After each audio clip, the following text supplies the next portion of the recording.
Fala pessoal, tudo bom? Aqui é o professor Bruno e eu venho aqui falar para vocês um pouco sobre a segunda parte, né, do módulo de processo administrativo tributário, tá bom?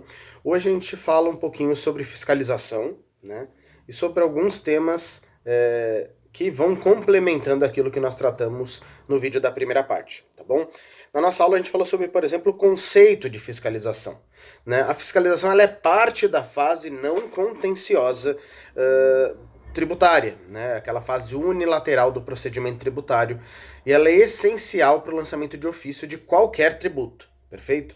A competência das autoridades administrativas em matéria de fiscalização ela é regulada pela legislação tributária, tá bom? Então as regras ligadas à fiscalização, o direito tributário, as legislações tributárias é quem prevém, né, quais são essas regras, perfeito?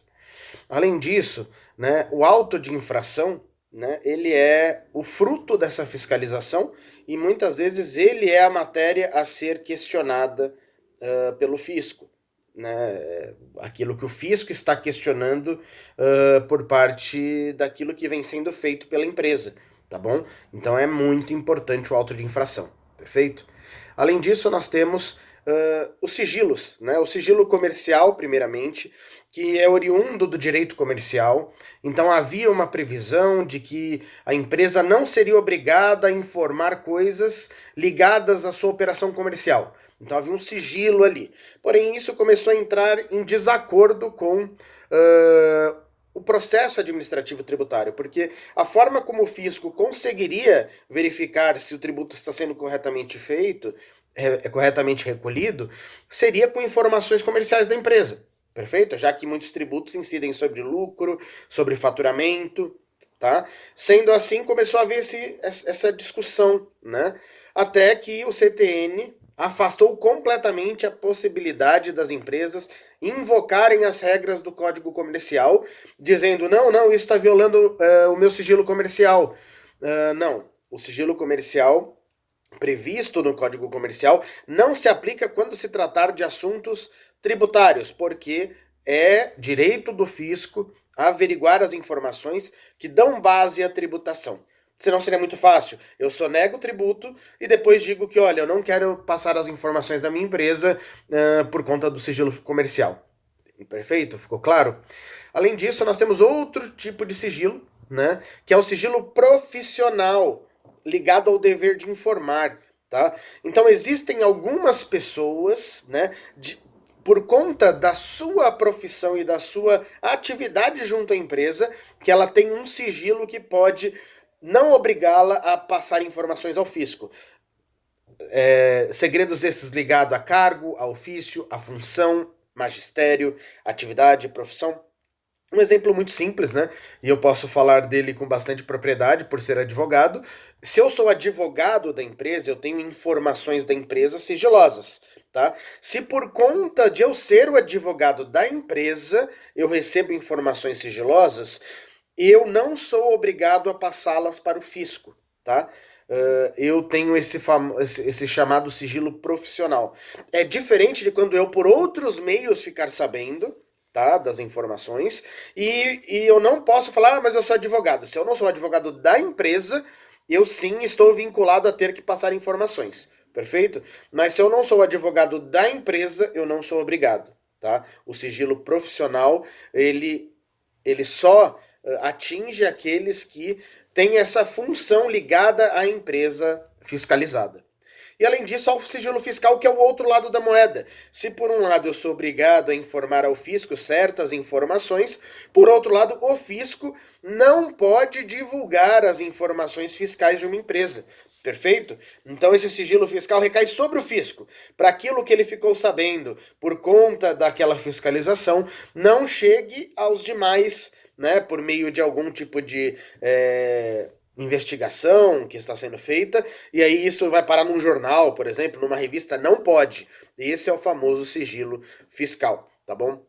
Além disso, tem um crime chamado excesso de exação, né, que eu trouxe na aula, que é quando o funcionário da autoridade competente pela fiscalização, ele tem consciência de que não há uma cobrança tributária, é indevido um tributo, mas ele cobra, né? Ele cobra para tentar, por exemplo, uma propina, ele cobra por outros motivos não claros, de modo que isso passa a ser crime. Tá? O excesso de exação é um crime tipificado no Código Penal e ele tem como pena reclusão de 3 a 8 anos. Isso também é uma forma de proteger as empresas para que não chegue um fiscal com intenções escusas e acabe por prejudicar aquela empresa, por exemplo, ameaçando de gerar um auto de infração descabido. Tá bom? Então isso é crime. Não é apenas uma obrigação que ele tem quanto à profissão dele. Ele pode ser responsabilizado de forma criminal, tá bom? Então essa é a chamada responsabilidade pessoal do agente. Até porque, não só criminalmente, mas também é possível a empresa entrar com uma ação para que ela seja restituída de um imposto indevido. Então, além dele cumprir penalmente por aquilo que ele fez indevidamente, a empresa pode processar aquele agente para que ela não seja cobrada de um tributo indevido. Perfeito? Isso também vai fechando as pontas para que não haja cobranças indevidas, exacerbadas, tá bom?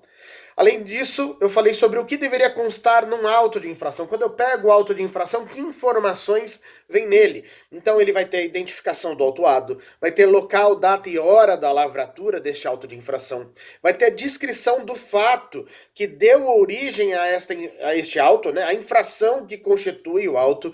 Ele tem os dispositivos da legislação que fundamentam, né, essa autuação, bem como a penalidade aplicável, né, no caso dessa quebra, né, que o contribuinte possa ter feito, tá bom? O valor do crédito tributário é preciso constar numericamente quanto é devido, tá bom? Isso tem que constar no auto de infração. Além disso, tem que ter a intimação, né, para o pagamento, ou até mesmo o prazo legal para que a impugnação seja apresentada, né, a defesa. E, claro, a assinatura do autuante com a sua identificação funcional, tá bom? Lembrando que aqui a gente está falando do auto de infração quanto documento que inicia, né, esse processo administrativo tributário. Lembrando que a assinatura desse auto por parte da empresa, ela diz respeito só ao de acordo da informação. Não diz respeito a eu realmente fiz essa coisa errada. Então, o fato de ter assinado não tem nada a ver com depois ela poder impugnar esse auto. Tá bom? Só para não haver confusões quanto a isso. Além disso, eu falei um pouco sobre o pagamento, que é uma forma de extinção do crédito tributário, né? Então, esse pagamento a Fazenda Pública não pode recusar. Este pagamento tem que ser feito em dinheiro, né? Eu já falei sobre isso. O pagamento não pode ser feito com mercadorias. O pagamento não pode ser feito com ativo imobilizado da empresa, com outros tipos financeiros, né? Ações, né? Não. O pagamento, ele tem essa característica pecuniária, tá bom? E também o fato de eu ter pago uma parte de um tributo, por exemplo, quando eu parcelo ele, entrei no parcelamento, paguei a primeira parcela, o tributo ainda não está pago, ele está em fase de pagamento. Ou seja, se eu não pagar as próximas parcelas, não adianta eu dizer, mas eu paguei uma parcela. Não, eu preciso pagar o tributo todo para que então ele seja extinto. Perfeito?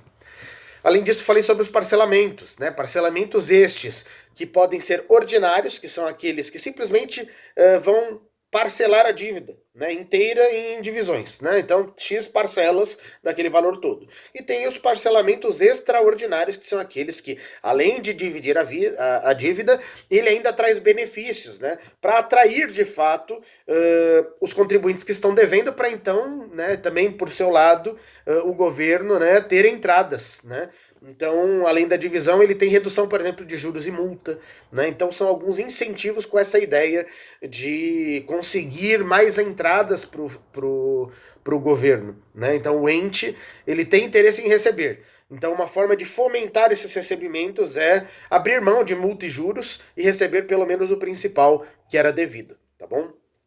Falei sobre a inscrição em dívida ativa, né, que é a forma do fisco, uma vez não tendo recebido, não foi impugnado, né, então a empresa ela não se defendeu, mas também não pagou. E aí, né, tá em aberto esse valor. A inscrição em dívida ativa, né, que é feito pelos órgãos, né, municipais, estaduais e federais, ela faz com que essa pessoa ela seja negativada. Então, ela vai, por exemplo, ser inscrita no Serasa, no SPC, né? Então, são algumas formas de, digamos assim, fomentar que o pagamento seja feito, tá bom? Então, isso é bastante importante. Além disso, vale citar, né, que tem a CND, por exemplo, né? Que no caso, quando eu tenho a certidão negativa de débito, eu tenho então a negativa quanto à existência de débito. Tá? Então a empresa ela precisa da CND para comprovar que ela não tem dívidas, para ela conseguir diversas questões dentro da operação dela. Tá? Então eu posso ter a CND, eu posso ter uma outra certidão que é a positiva, né? Que é quando se declara que existem débitos. Então eu tentei gerar a CND, saiu que eu tenho débitos. Essa é a chamada certidão positiva de débitos. E eu posso ter a chamada certidão positiva com efeito de negativa. É aquela em que consta que existe um débito, porém este débito está em fase de pagamento, por exemplo, via parcelamento.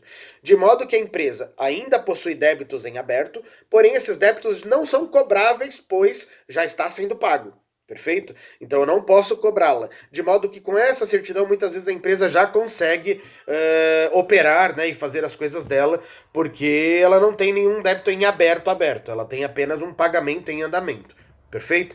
Falei sobre arrolamento de bens, né, que é ainda quando a empresa tem dívidas tributárias, e aí essa dívida, quando ela for 30% superior ao patrimônio da empresa, ocorre o arrolamento de bens por parte do órgão tributário para que seja mapeado os bens que esta empresa possui e que possam garantir esse tributo posteriormente, tá bom? O arrolamento de bens não se confunde com a penhora de bens, porque a penhora de bens se dá lá na fase de execução fiscal.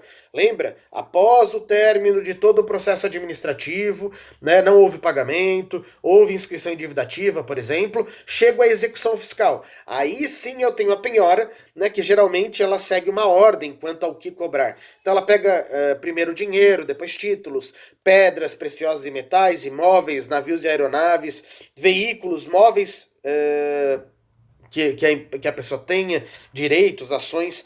Então aí é penhorado esse bem para que vá a leilão e aí, então a dívida seja paga, tá bom? Mas é muito importante não confundir penhora de bens e arrolamento de bens, tá bom? Então foi isso que nós falamos nessa segunda parte do módulo de processo administrativo fiscal, né, ou processo administrativo tributário, e voltamos logo aí com um terceiro vídeo finalizando esse módulo, tá bom? Espero que tenha ajudado e até a próxima.